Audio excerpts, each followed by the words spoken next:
Bonjour Antoine. Bonjour Pauline. On commence avec le Brexit. Oui, je crains de ne pas être assez complet tout à l'heure. Je vous propose donc une double dose pour un double vote au Parlement britannique hier, qui offre donc un résultat mi-figue, mi-raisin, mais ce rejet du calendrier, vous allez le voir, fait enrager la presse conservatrice. Un coup d'œil au Daily Express pour commencer avec ce titre.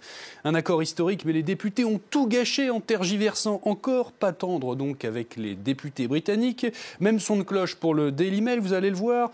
En une, on le voit, une photo des députés face à Boris Johnson avec ce titre. Faites-leur confiance pour transformer un triomphe en désastre. Les intéressés apprécieront. Le tabloïd qui accuse donc les parlementaires d'avoir torpillé le calendrier du Premier ministre et sa deadline d'Halloween. Désormais, nous sommes à la merci de l'Union européenne pour un nouveau délai. Finalement, c'est peut-être le quotidien écossais The National qui résume l'humeur de la presse britannique ce matin. C'est encore une défaite sur le Brexit pour Boris Johnson, peut-on lire en une du quotidien écossais. Un demi-échec pour le Premier ministre britannique qui a, selon la presse, un responsable tout trouvé. Oui, et c'est le Times qui nous livre le coupable, le DUP, le parti unioniste nord-irlandais. Vous voyez le titre de cette analyse, le DUP a toujours la même réponse, c'est non. Le quotidien britannique nous décrypte la stratégie du parti, une stratégie d'opposition due notamment à son histoire, une histoire de lutte, de combat et donc d'opposition. Le DUP a été fondé par un fils de pasteur qui a bâti son succès bien sur le refus. Le Times qui conclut par un raisonnement à l'absurde. Le DUP dit non à une frontière dure, non à l'accord de Theresa May, non encore à l'accord de Boris Johnson. En revanche, ils se sont abstenus sur le no deal, de crainte que s'ils votaient non encore une fois, la double négation leur ferait dire oui. Allez, pour résumer en images, je vous propose ce dessin de Dave Brown, un éléphant déguisé en licorne obèse représentant l'accord qui essaie de rentrer de force dans le Parlement britannique. Il est d'ailleurs poussé par un Boris Johnson, vous le voyez, pas verni, qui reçoit sur la tête le produit de cet accord, beaucoup de Brexit, si vous me permettez l'expression. Extrêmement imagé ce dessin, effectivement. La presse revient aussi sur un autre sujet, sur cet accord conclu hier entre la Russie et la Turquie sur la situation à la frontière turco-syrienne. Oui, deux analyses de la presse turque que je voulais vous proposer ce matin. On commence avec celle du Daily Sabah pour le quotidien pro-gouvernemental turc. Pas de doute, cet accord avec la Russie est évidemment une bonne chose. Il permet à la Turquie d'acter ce qu'elle a toujours voulu, une politique étrangère autonome et indépendante, et les Occidentaux veulent l'en empêcher à tout prix. Le Daily Sabah argumente, les Occidentaux veulent que la Turquie reste sous leur contrôle. Ils ont bâti une coalition régionale anti-turque, notamment dans le secteur de l'énergie. Et bien sûr, ils soutiennent les Kurdes, des groupes terroristes, toujours selon le Daily Sabah. Autre son de cloche dans le quotidien de langue anglaise, Hurriyet Daily News, ce dernier s'inquiète des conséquences de cet accord russo-turc sur le fonctionnement de l'OTAN.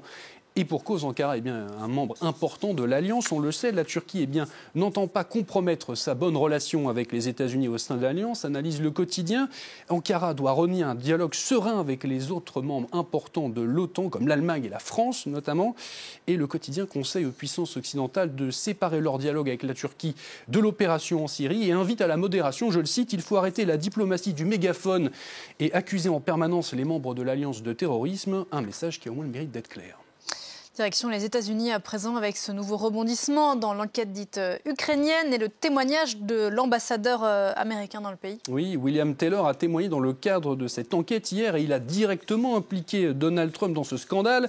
Taylor qui a confirmé que le président américain avait bien promis de l'aide militaire à l'Ukraine en échange d'informations sur son rival démocrate Joe Biden. Pour le New York Daily News, Trump s'est pendu tout seul dans cette affaire. Vous le voyez, sous-entendu, eh bien, ce témoignage est plus fort que les accusations démocrates. Pour le Washington Post, ce témoignage pose une question. Comment les républicains vont réagir? Deux options, nier la responsabilité de Donald Trump ou la reconnaître, tout en affirmant qu'elle n'est pas de nature à le destituer. Et c'est Marlette, un dessinateur, qui nous résume cette position de la presse américaine. Vous allez le voir, on y voit un Donald Trump qui se pend avec sa propre cravate et de dire c'est du lynchage.